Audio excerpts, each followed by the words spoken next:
CBN Saúde. Oferecimento Seibin Medicina Diagnóstica. 37 anos inspirando pessoas a cuidar de pessoas.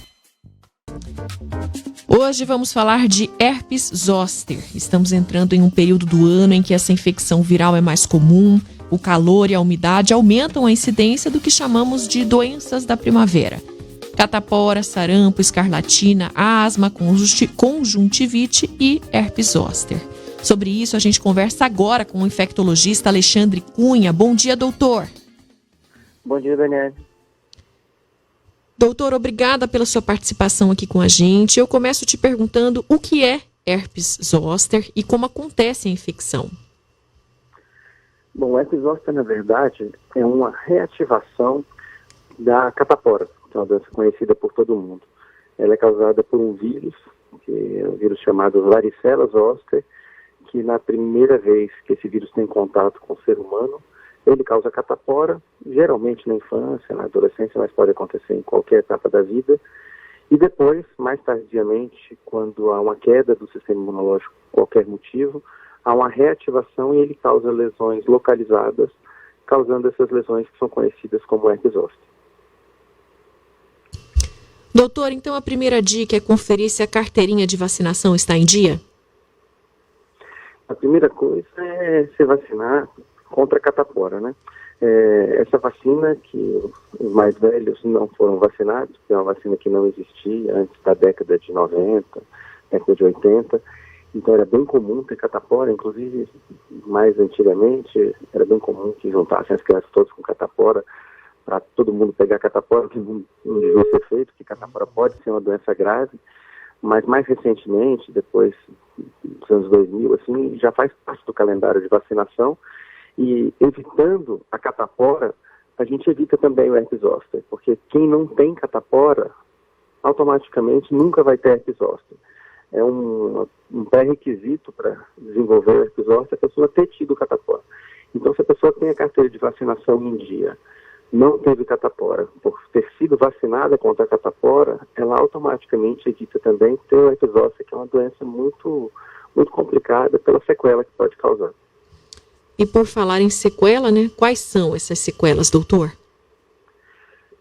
Não, o herpes zoster é uma doença que se manifesta inicialmente com lesões, geralmente acontecem no tronco, podem acontecer em outros locais do corpo. São lesões que inicialmente aparecem lesões avermelhadas, umas bolinhas com água, depois desenvolvem crostas, são lesões dolorosas, e depois que essas lesões se curam, podem aparecer dores, que são chamadas neuralgias pós-herpéticas.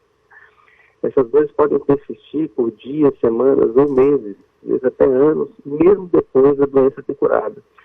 E essa sequela, que ocorre mais ou menos em 50% dos pacientes que desenvolvem o herpes zoster, podem acometer com bastante intensidade a qualidade de vida desses pacientes.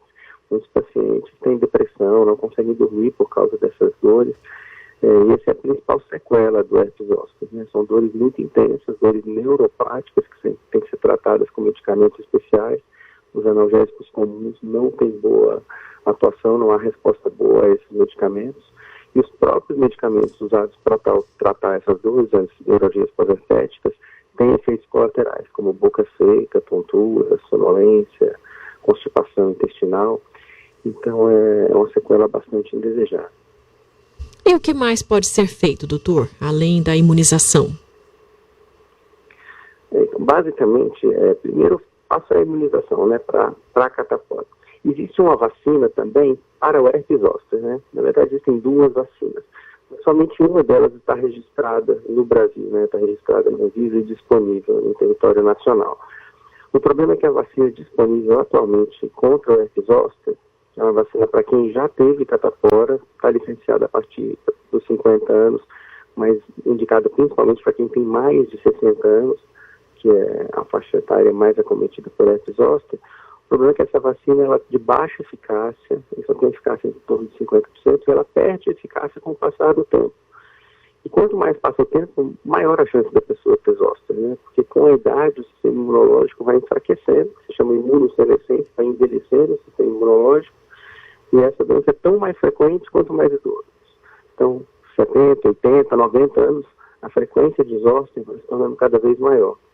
Já existe nos Estados Unidos e em outros países aprovada uma vacina que tem uma eficácia acima de 95% contra a zoster e muito duradoura essa eficácia, mas ela não tem registro no nosso país. Além dessas vacinas, a gente tem que manter boa imunidade, porque o zoster se aproveita para reativar o vírus de baixa imunidade, que pode ser falta de sono, falta de boa alimentação, excesso de atividade física, sem descanso adequado, estresse, abalo psíquico, hemológico. Às vezes, depois de doença na Covid, a gente tem visto que depois da Covid, a gente tem visto casos de zoster por todo o estresse psíquico e físico causado.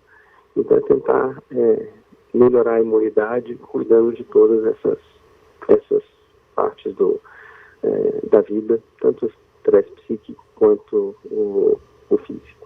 Mais um vírus oportunista, né, doutor? Como? Mais um vírus oportunista, né, entre tantos outros.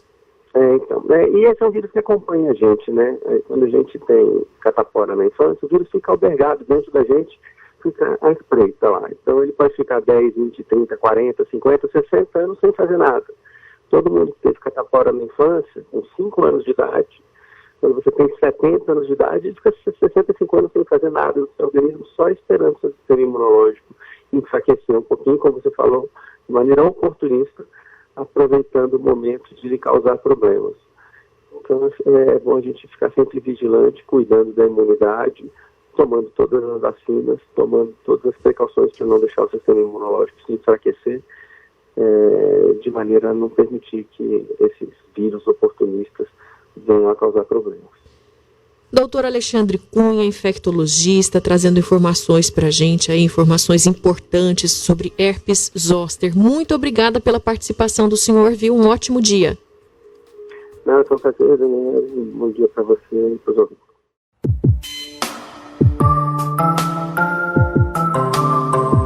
CBN Saúde. Oferecimento Sabin Medicina Diagnóstica. 37 anos inspirando pessoas a cuidar de pessoas.